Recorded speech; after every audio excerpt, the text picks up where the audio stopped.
एकादशी माता की जय। बोल गणपति महाराज की जय। रामा एकादशी कार्तिक कृष्ण पक्ष। धर्मराज युधिष्ठिर बोले, हे भगवान, अब आप मुझे कार्तिक मास के कृष्ण पक्ष की एकादशी की कथा सुनाइए। इस एकादशी का क्या नाम है तथा इससे कौन सा फल मिलता है। श्री कृष्ण भगवान बोले कि हे राजेश्वर, कार्तिक मास की कृष्ण पक्ष की एकादशी का नाम रमा है। इसके व्रत से समस्त पाप नष्ट हो जाते हैं। इसकी कथा इस प्रकार है। प्राचीन काल में मुचुकुंद नाम का एक राजा राज्य करता था। उसके इंद्र, वरुण, कुबेर, विभीषण आदि मित्र थे। वह सत्यवादी तथा विष्णु भक्त था। उसके एक उत्तम चंद्रभागा नाम की लड़की उत्पन्न हुई। उसने उस लड़की का विवाह राजा चंद्रसेन के पुत्र शोभन के साथ किया। एक समय जब कि वह अपने ससुराल में थी, एक एकादशी पड़ी। चंद्रभागा सोचने लगी कि अब एकादशी समीप आ गई है, परंतु मेरे पति अत्यंत कमजोर है, इसलिए वह यह व्रत नहीं कर सकते। परंतु मेरे पिताजी की आज्ञा कठिन है। जब दशमी आई तब राज्य में ढिंढोरा पिटा। उसको सुनकर शोभन अपनी पत्नी के समीप गई और उससे पूछा कि हे प्रिय, तुम मुझे कुछ उपाय बतलाओ, क्योंकि यदि मैं व्रत करूंगा तो अवश्य ही मर जाऊंगा। इस पर चंद्रभागा बोली, हे प्राणनाथ, मेरे पिता के राज्य में एकादशी के दिन कोई भी भोजन नहीं करता है। यहाँ तक कि हाथी, घोड़ा, ऊंट आदि भी तृण, अन्न, जल आदि ग्रहण नहीं करते। फिर यहाँ मनुष्य कैसे भोजन कर सकते हैं।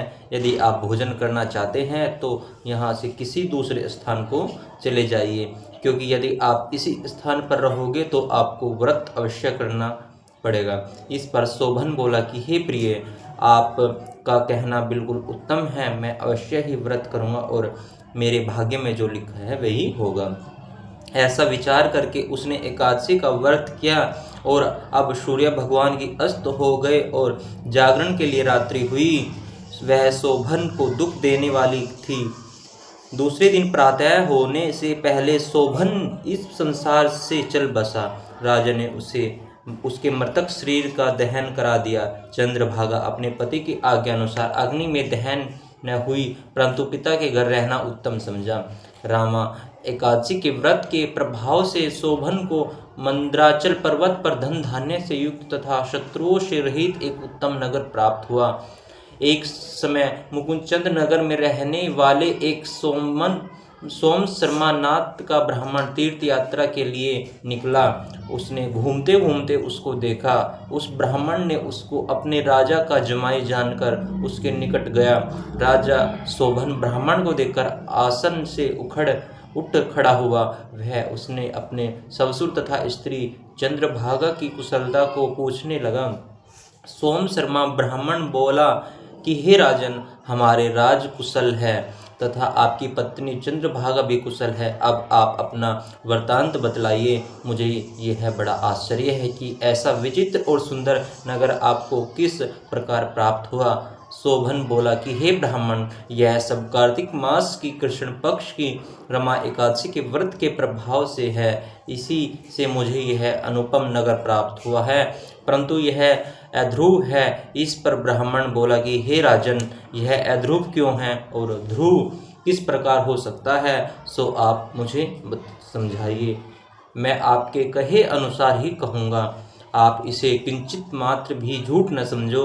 शोभन बोला कि हे ब्राह्मण, मैंने श्रद्धा पूर्वक व्रत किया था, उसके प्रभाव से मुझे यह नगर प्राप्त हुआ है। इस वृत्तांत को राजा मुकुंदचंद की पुत्री चंद्रभागा से कहोगे तो वह इसको ध्रुव बना सकती है। ब्राह्मण ने वहां जाकर चंद्रभागा से समस्त वृत्तांत कहा। इस पर राजकन्या चंद्रभागा बोली कि हे ब्राह्मण, आप मुझे उस नगर में ले चलिए। मैं अपने पति को देखना चाहती हूँ। मैं अपने व्रत के प्रभाव से उस नगर को ध्रुव बना लूँगी। चंद्रभागा के वचनों को सुनकर वह सोम शर्मा ब्राह्मण उसको मंद्राचल पर्वत के पास वामदेव के आश्रम में ले गया। वामदेव ने उसकी कथा को सुनकर चंद्रभागा का मंत्रों से अभिषेक किया। चंद्रभागा उसके मंत्रों तथा व्रत के प्रभाव से दिव्य देह धारण करके पति के पास चली गई। शोभन ने अपनी स्त्री चंद्रभागा को देखकर प्रसन्नतापूर्वक उनसे अपने वाम अंग में बैठाया। चंद्रभागा बोली, हे प्राणनाथ, अब आप मेरे पुण्य को सुनिए। जब मैं अपने पिता के गृह में 8 साल की थी, तब ही मैं ये यथाविधि एकादशी का व्रत करती थी। उन्हीं व्रतों के प्रभाव से आपका यह नगर ध्रुव हो जाएगा और समस्त कर्मों से युक्त होकर प्रलय के अंत तक रहेगा। चंद्रभागा दिव्य रूप धारण करके तथा दिव्य आभूषण एवं वस्त्रों से सजकर अपने पति के साथ आनंद पूर्वक रहने लगी और शोभन भी उसके साथ आनंद पूर्वक रहने लगा। हे राजन, यह मैंने रमा एकादशी का महत्व कहा है। जो मनुष्य इस रमा एकादशी के व्रत को करते हैं उनके समस्त पाप नष्ट हो जाते हैं और समस्त ब्रह्म हत्या आदि के पाप नष्ट हो जाते हैं। जो मनुष्य रमा एकादशी का महात्म्य सुनते हैं वे अंत में विष्णु लोक को जाते हैं। बोले एकादशी माता की जय। कथा सार। भगवान विष्णु बड़े दयालु और दयावान हैं।